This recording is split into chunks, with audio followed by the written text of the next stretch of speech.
نحمده ونصلي على رسوله الكريم أما بعد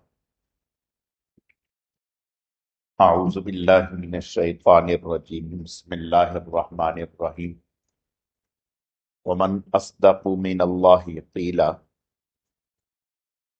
قال تعالى ومن يتق الله يجعل له من أمره يسرا وقال تعالى ومن يتق الله يجعل له مخرجا ويرزقه من حيث لا يحتسب قال تعالى ومن يتق الله يكفر عنه سيئاته ويعظم له اجرا صدق اللہ مولانا العظیم۔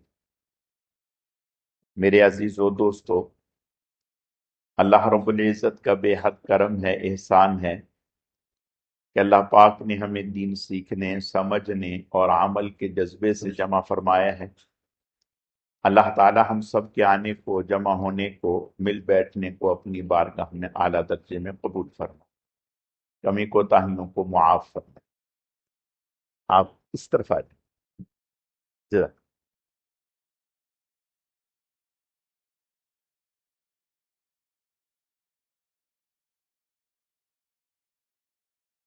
جو پہلی آیت تلاوت کی تھی، اس میں اللہ پاک نے اس بات کا ذکر کیا ہے کہ اللہ سے زیادہ سچی بات کسی کی نہیں، یعنی اللہ سے زیادہ سچے کوئی بھی نہیں، وہ سچ کو پیدا کرنے والے۔ اللہ پاک جو بات بھی فرماتے ہیں وہ سچ ہے۔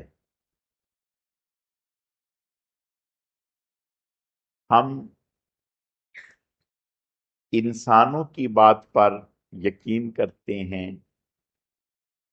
انسانوں کی بات پر ہمیں اطمینان ہوتا ہے، انسانوں کے کیے ہوئے وعدے کو ہم سمجھتے ہیں کہ یہ پورا کر دے گا، لیکن اللہ تعالی کے کیے ہوئے وعدوں پر جیسے ہمیں 100% یقین اور اطمینان ہونا چاہیے، ایسا ہے نہیں۔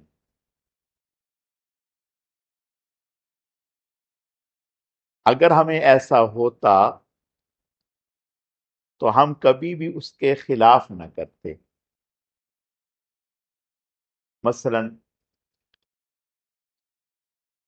زہر کے بارے میں ہمیں یقین ہے کہ زہر کھائیں گے تو موت واقع ہو جائے گی، یقین ہے کہ زہر کھائیں گے موت واقع ہو جائے گی، سانپ نے ڈسا تو موت واقع ہو جائے گی، ان باتوں پر یقین ہے۔ لیکن اللہ پاک جو فرما رہے ہیں ان باتوں پر جیسے ہمارا یقین ہونا چاہیے ویسے ہمارا ہے نہیں یقین۔ مثلا ہم میں سے ہر آدمی یہ کہتا ہے کہ میں مسائل میں گھرا ہوا ہوں، ہر آدمی کہتا ہے کہ میں مسائل میں گھرا ہوا ہوں۔ نوعیت الگ الگ ہے، کوئی گھریلو مسائل میں گھرا ہوا ہے، کوئی کاروباری مسائل میں گھرا ہوا ہے، کوئی کارخانے اور فیکٹری میں گھرا ہوا ہے، کوئی ملکی سطح کے مسائل میں گھرا ہوا ہے، کوئی اپنی نوکری کے حوالے سے مسائل میں ہے، کوئی یہ کہتا ہے کہ مجھے میرے کارخانے والے، میرے فیکٹری والے جو میرے سے اوپر ہیں وہ مجھے پریشان کر رہے ہیں۔ اس طرح کے مسائل ہم میں سے ہر ایک کے ساتھ ہیں، کسی کے ساتھ کم ہیں، کسی کے ساتھ زیادہ ہے۔ اب اللہ تعالیٰ کیا کہتے ہیں؟ وَمَن يَتَّقِ اللَّهَ يَجْعَلْ لَهُ مِنْ أَمْرِهِ يُسْرًا، کہ جو اللہ کے سامنے تقوی اختیار کرتا ہے یعنی اپنے آپ کو گناہ سے بچاتا ہے، اللہ اس کے کام آسان کر دیتے ہیں۔ اب یہ اللہ کہہ رہے ہیں، ہم اس بات پر یقین نہیں رکھتے۔ اگر ہم یقین رکھتے ہوتے تو ہم امام صاحب سے تو کہتے ہیں کہ آپ دعا کر دیں، پیر صاحب سے کہتے ہیں آپ دعا کر دیں، بزرگ سے کہتے ہیں آپ دعا کر دیں، بھئی کیا دعا، میرے معاملات سیدھے ہو جائیں۔ لیکن جو اللہ کہہ رہے ہیں اس پر نہیں آ رہے، جو اللہ کہہ رہے ہیں اس پر نہیں آ رہے۔ اگر اللہ جو اللہ کہہ رہے ہیں اس پر آ جائیں تو پیر سے کہنے کی ضرورت نہیں، استاد سے کہنے کی ضرورت نہیں، بزرگ سے کہنے کی ضرورت نہیں، کام خود بخود سیدھے ہو جائیں گے، اس لیے کہ اللہ کہہ رہے ہیں۔ اللہ کیا کہہ رہے ہیں؟ اللہ کہہ رہے ہیں وَمَن يَتَّقِ اللَّهَ يَجْعَل لَّهُ مَخْرَجًا، جو تقوی اختیار کرے گا اللہ تعالی ہر تنگی سے، ہر مشکل سے، ہر پریشانی سے، ہر مصیبت سے اس کے لیے نکلنا آسان کر دیں گے، اور ایسی جگہوں سے اسے روزی دیں گے کہ اس کا وہم و گمان بھی نہیں ہوگا۔ اب غور کرتے جاؤ کہ یہ سب اللہ کے وعدے ہیں، تو کیا اللہ ہمیں لالی پاپ دے رہے ہیں، یا اللہ تعالیٰ واقعی سنسیئر ہیں کہ وہ کر دیں گے، یا اللہ تعالیٰ کے اختیار میں نہیں، یا اللہ تعالیٰ کسی کے دباؤ میں ہے، یا اللہ تعالیٰ کے بس میں نہیں، یا اللہ تعالیٰ کرنا نہیں چاہتے؟ بھئی بات سمجھ میں آگئی؟ ہم کسی افسر کے پاس جاتے ہیں کوئی نوکری کے لیے، کام کے لیے، وہ کہتا ہے اچھا سی وی دو، سی وی دے دی، اچھا فلاں اپلیکیشن دے دو، دے دی، اچھا فلاں دن آنا، آ گئے، اچھا فلاں دن آنا میں بھول گیا تھا۔ ہم کیا کہتے ہیں کہ یہ کرنا نہیں چاہتا، کرنا نہیں چاہتا،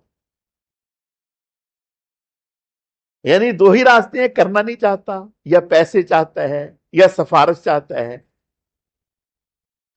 تو دیکھیں اللہ تعالی کیا اللہ کے اختیار میں نہیں، یا اللہ کو ہم سے کوئی عداوت ہے، دشمنی ہے، یا اللہ ہم سے جو ہے لے تو لال کر رہے ہیں، ٹال مٹول کر رہے ہیں؟ بات سمجھ میں آ رہی؟ جب ایسے میں کچھ بھی نہیں، کچھ بھی نہیں، تو پھر تو اللہ تعالی کی بات صحیح ہے۔ دوسرا مطلب پھر یہ سمجھ میں آیا کہ ہم نے گناہ چھوڑے نہیں، ہم نے تقوی اختیار کیا نہیں، ہم نے نافرمانی روکی نہیں۔ اگر نافرمانی ہم روک دیتے، گناہ چھوڑ دیتے، تقوی اختیار کر لیتے، تو کوئی وجہ نہ تھی کہ اللہ تعالی کی نصرت اور مدد ہمارے شامل حال نہ ہوتی۔ ہم جائزہ لیتے ہیں دنیا میں لوگوں کا کہ جنہوں نے تقوی اختیار کیا، کیا اللہ تعالی کی مدد ان کے شامل حال ہوئی یا نہیں ہوئی؟ ہم اس بات کا جائزہ لے لیتے ہیں، اور یہ واقعات اس لیے ہوتے ہیں تاکہ ہمیں یقین ہو جائے، یقین ہو جائے۔ پہلے تو نبیوں سے شروع کرتے ہیں۔ آنکھ سے جو آدمی دیکھتا ہے اس کے تو ہونے میں 100% یقین ہوتا ہے نا۔ یوسف علیہ السلام، حضرت کو پتا تھا کہ دروازوں پر تالے ہیں، پتا تھا نا، تو پھر دروازوں کی طرف دوڑے کیوں؟ بات سمجھ میں آ گئی؟ جب پتا تھا کہ دروازوں پر تالے پڑے ہوئے ہیں اور چابی بھی میرے ہاتھ میں نہیں ہے، تو پھر دروازوں کی طرف دوڑے کیوں؟ اس لیے دوڑے کہ یہ اسباب اختیار کرنا میرا کام ہے، آگے مدد کرنا اللہ کا کام ہے۔ حضرت نے سبب اختیار کیا، دروازے کی طرف دوڑے، تاڑا کھل گیا، پھر دوڑے پھر کھل گیا، پھر دوڑے پھر کھل گیا۔ تو اللہ کی مدد آئی یا نہیں آئی؟ یونس علیہ السلام مچھلی کے پیٹ میں اللہ کو پکارا، اللہ کی مدد آئی یا نہیں آئی؟ آئی۔ آپ کہیں گے یہ تو اللہ کے نبی ہیں، یہ تو اللہ کے نبی ہیں۔ غیر نبی، غیر نبی حضرت سعد رضی اللہ تعالیٰ دریا میں گھوڑے ڈال دیے، اللہ کی مدد آئی یا نہیں آئی؟ اللہ کی مدد آئی۔ حضرت عمر رضی اللہ تعالیٰ دریا کو خط لکھا، اللہ کی مدد آئی یا نہیں آئی؟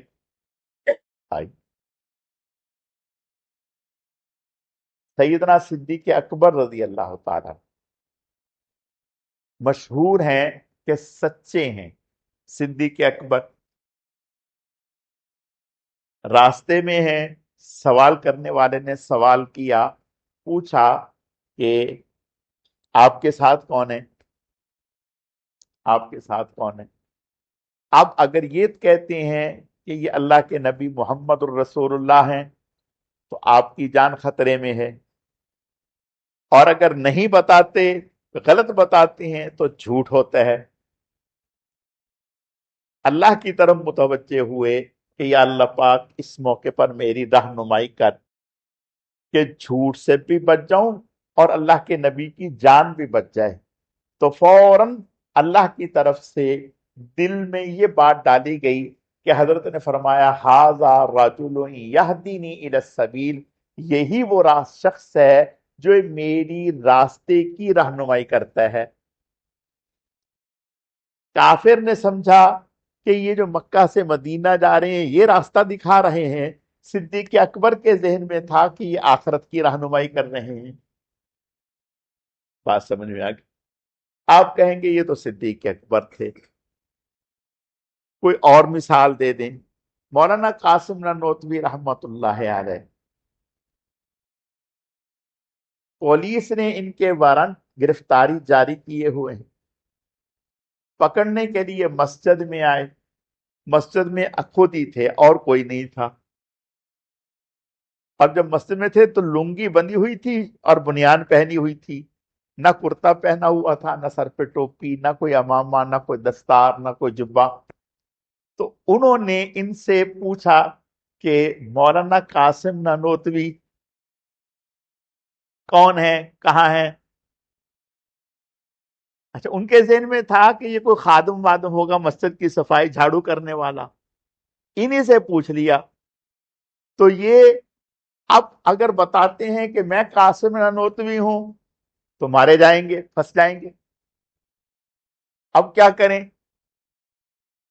جہاں کھڑے تھے اس سے ایک قدم، ایسے ہی جیسے آدمی بات کرتے کرتے پیچھے ہٹتا ہے، اس سے ایک قدم پیچھے ہو کے کہنے لگے ابھی یہیں تھے، ابھی یہیں تھے۔ وہ پولیس والے سمجھے کہ ابھی یہاں تھے، باہر چلے گئے، اب یہاں ہے نہیں، وہ چلے گئے۔ یہ کیا ہے؟ یہ ذہانت نہیں، یہ اللہ کی مدد ہے۔ جب کوئی انسان نیت کر لے، طے کر لے، ارادہ کر لے کہ میں نے اپنے آپ کو اللہ کی نافرمانی سے، گناہ سے بچانا ہے، تو پھر اللہ کی مدد آتی ہے۔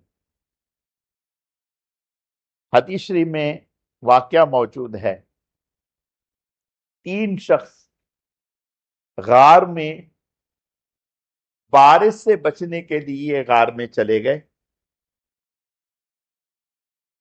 خیال تھا بارش رکے کہ ہم باہر چلے جائیں گے، اللہ کا کرنا اوپر سے چٹان لڑک کر آئی، اس نے غار کا منہ بند کر دیا۔ جب غار کا منہ بند کیا، اب بھائی اب اس کو کیسے دھکا دیں، دھکا دیا وہ ہلنے کا نام ہی نہیں، بڑے پریشان، کس سے رابطہ کریں، کیا کریں؟ تینوں نے طے کیا، دیکھو یہ بھی اللہ کی طرف سے ہے۔ اس موقع پر ذہن میں یہ بات آ جانا کہ ہم یوں کریں، ہم ہوتے ہیں تو ہمارا دماغ فوراً کسی انسان کی طرف جاتا ہے، بھئی فلاں سے میرا بڑا تعلق، اس کے پاس جاؤں، بھئی فلاں سے بڑا تعلق، فلاں بڑا اثر رسوخ والا ہے، اس کے پاس جاؤں۔ ہونا یہ چاہیے کہ ایسے موقع پر سب سے پہلے ذہن میں اللہ کی ذات آئے۔ علماء نے لکھا ہے کہ طوطا جو ہے نا، جس کو سکھایا جاتا ہے بولنا، جس کو بولنا سکھایا جاتا ہے، تو اس سے باتیں کرو، وہ تلاوت بھی کرے گا، ذکر بھی کرے گا، تسبیح بھی کرے گا، بہت کچھ کرے گا، لیکن جو بلی اس کے اوپر جھپٹ مارتی ہے فوراً ٹیں کرے گا، اس وقت ذکر تسبیح سارا بھول جاتا ہے، فوراً ٹیں ٹیں کرے گا۔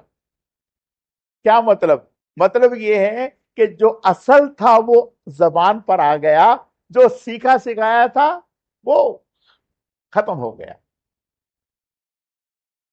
بالکل اسی طرح ہماری مثال بھی طوطے کی ہے۔ ہم نے رٹ تو لیے کہ اللہ کی مدد ہے، اللہ کی مدد ہے، اللہ ایسا کرتے ہیں، اللہ ایسا کرتے ہیں، اللہ ایسا کرتے ہیں۔ جب کبھی کسی مصیبت میں پڑتے ہیں تو اس وقت سب سے پہلے دھیان کس کی طرف جاتا ہے؟ کیا اللہ کی طرف دھیان جاتا ہے؟ اللہ کی طرف دھیان جانے کا مطلب یہ ہے کہ اس وقت سب سے پہلے یہ بات دل میں آئے کہ اللہ سے زیادہ قادر مطلق کوئی نہیں، اللہ سے زیادہ جلد پریشانی سے نجات دلانے والا کوئی نہیں، اللہ سے زیادہ کارساز کوئی نہیں، اللہ سے زیادہ با اختیار کوئی نہیں، اللہ سے زیادہ مالدار کوئی نہیں۔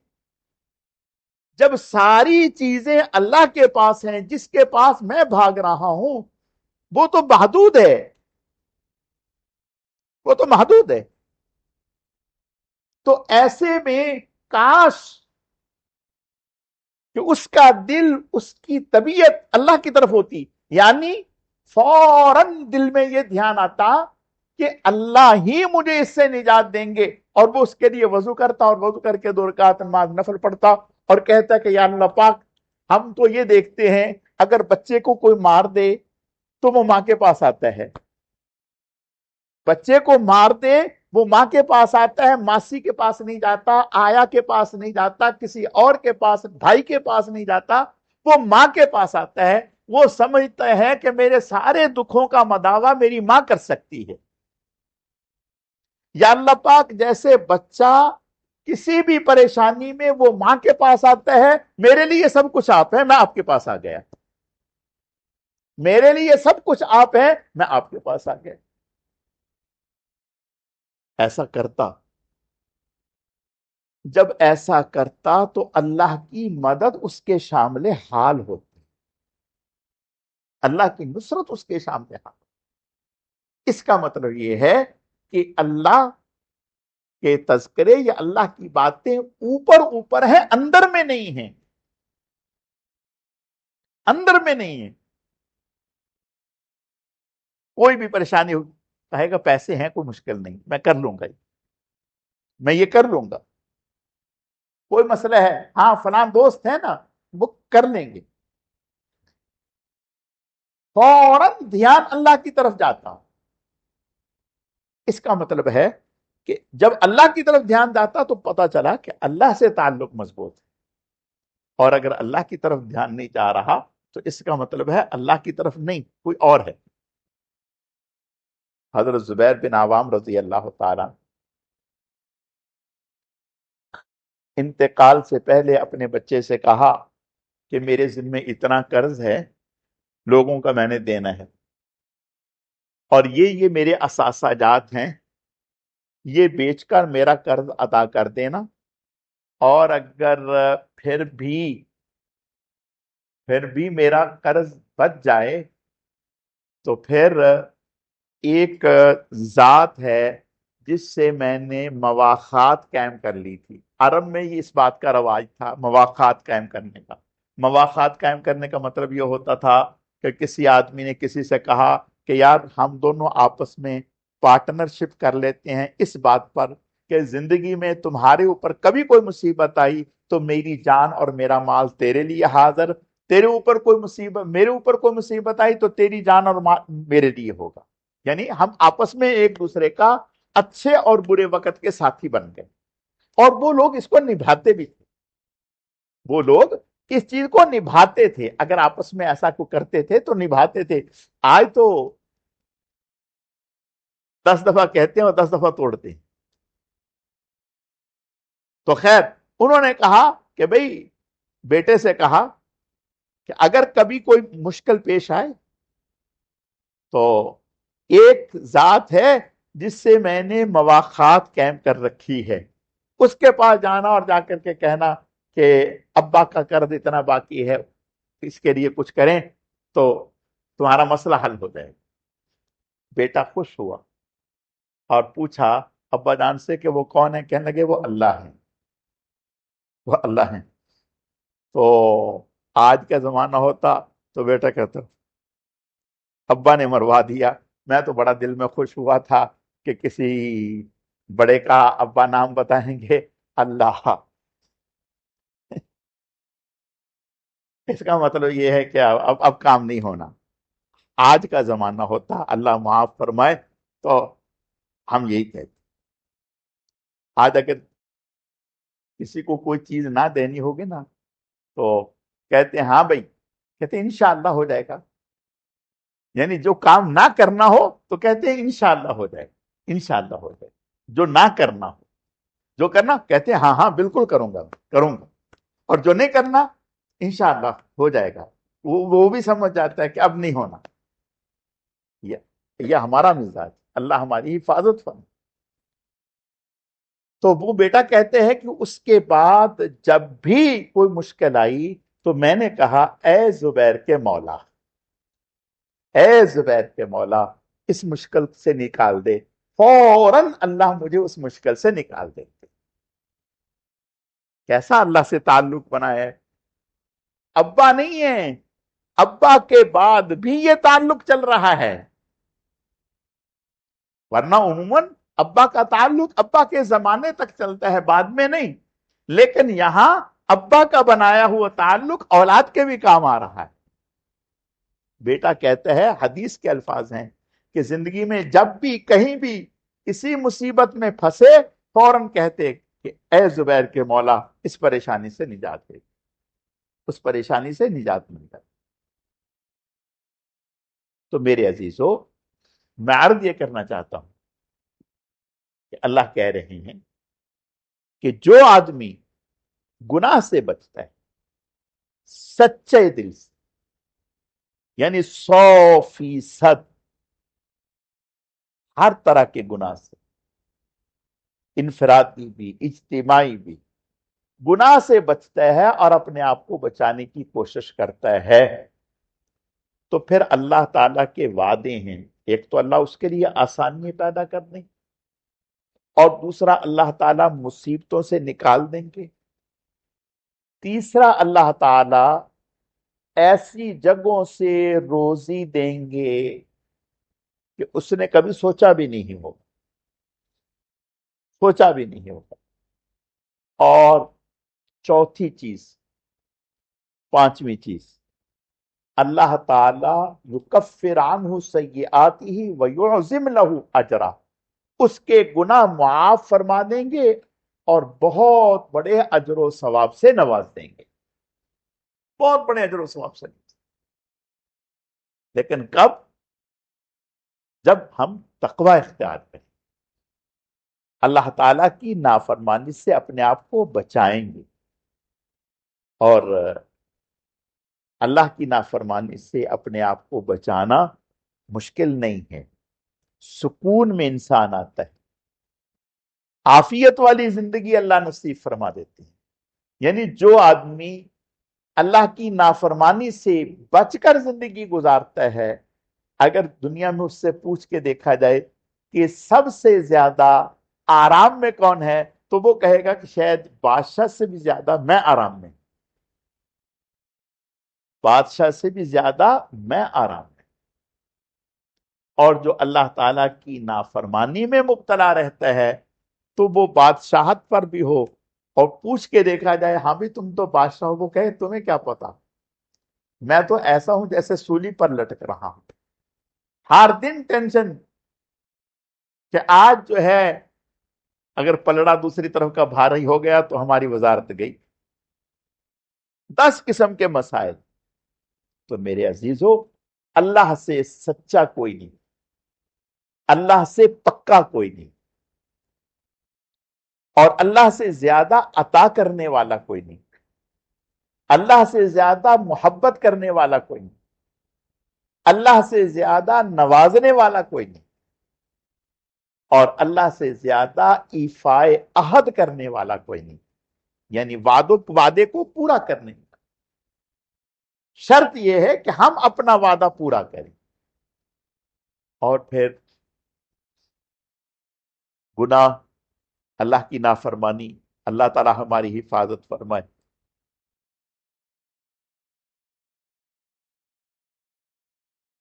کاش کہ انسان کو اندازہ ہو جائے کہ نافرمانی کی، گناہ کی نحوست کتنی ہے، نحوست کتنی۔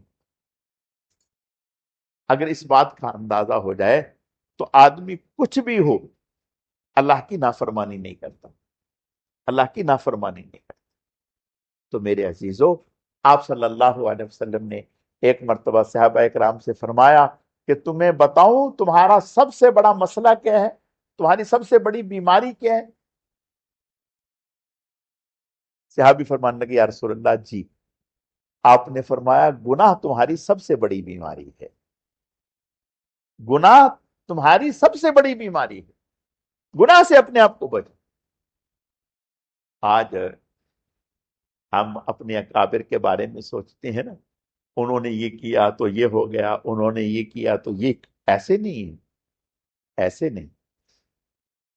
اس کے پیچھے مجاہدات ہیں، ان کے پیچھے قربانیاں ہیں، ان کے پیچھے مجاہدات ہیں، قربانیاں ہیں۔ جب یہ قربانیاں دی، مجاہدات اختیار کیے، پھر اللہ کی طرف سے دروازے کھلے۔ تو میرے عزیزو، نیت کریں، ارادہ کریں کہ ہم سے جس نوع کے بھی گناہ ہو رہے ہیں، انشاءاللہ تعالی ہم اللہ کی نافرمانی چھوڑ دیں گے انشاءاللہ۔ جب اللہ کی نافرمانی چھوڑ دیں گے، ہمارے چھوڑنے میں تو دیر ہو سکتی ہے، لیکن اللہ تعالیٰ کے وعدہ پورا کرنے میں دیر نہیں ہو۔ اللہ تعالیٰ سمجھنے کی، عمل کی توفیق عطا فرمائے۔ الحمدللہ رب العالمین والعاقبۃ للمتقین والصلاة والسلام علی سید المرسلین اللہم صل علی محمد النبی الأمی وعلی آلہ واصحابہ وبارک وسلم وصلی علیہ۔ اللہم لک الحمد کما انت اہل وصلی علی محمد کما انت اہل وفعل بنا ما انت اہل فإنک اہل التقوی واہل الموت۔ اللہم لک الحمد ولک الشکر۔ اللہم اعنا علی ذکرک وشکرک وحسن عبادتک۔ اے اللہ، جتنا بھی درود شریف محض آپ کی توفیق اور آپ کے فضل سے پڑھا گیا، اسے اپنی بارگاہ میں بے حد قبول فرما، کمی کوتاہیوں کو معاف فرما۔ اس کا اجر و ثواب جناب رسول اللہ صلی اللہ علیہ وسلم کی خدمت میں بطور تحفہ اور ہدیہ قبول فرما۔ پھر آپ علیہ السلام کے صدقہ اور طفیل سے آپ کی ازواج، اہل بیت، خلفائے راشدین، عشرہ مبشرہ، تمام صحابہ کرام و صحابیات، تمام انبیاء کرام، حضرت شیخ الحدیث رحمت اللہ علیہ، ہمارے حضرت جی رحمت اللہ علیہ، سلسلے کے تمام اکابر، اسلاف، بزرگان دین، مشائخ اعظام، ہم سب کے والدین، ہم سب کے اساتذہ کرام، پوری امت کو اے اللہ اس کا اجر و ثواب پہنچا۔ اے اللہ اس مبارک عمل کو آپ صلی اللہ علیہ وسلم کے قرب خاص کے حصول کا ذریعہ فرما، آپ کی دعاؤں میں ہمیں شامل فرما۔ یا اللہ پاک بیماروں کو صحت و تندرستی عطا فرما، مسلمان مرحومین کی مغفرت فرما، اپنے انعامات کو ہم پر عام اور تام فرما، کامل اور مکمل فرما۔ ہر نعمت کے حاصل ہونے پر اپنی ذات عالی کا بے حد شکر ادا کرنے کی توفیق عطا فرما، ناشکری ناقدری سے ہماری حفاظت فرما۔ اے اللہ ہمیں شکر کرنے والا دل اور شکر کرنے والی زبان عطا فرما، ذکر کرنے والا دل اور ذکر کرنے والی زبان عطا فرما۔ یا اللہ پاک بار بار حرمین شریفین کی مقبول حاضری کی توفیق نصیب فرما، فلسطین کے مظلوم مسلمانوں کی امداد فرما، اپنی ذات عالی کا مضبوط تعلق نصیب فرما، اپنی ذات عالی پر کامل درجے کا ایمان اور یقین اعتماد نصیب فرما۔ یا اللہ پاک بہکنے بھٹکنے گمراہ ہونے سے ہماری حفاظت فرما۔ سبحان ربک رب العزت عما یصفون وسلام علی المرسلین والحمد للہ رب العالمین برحمتک یا ارحم الراحمین۔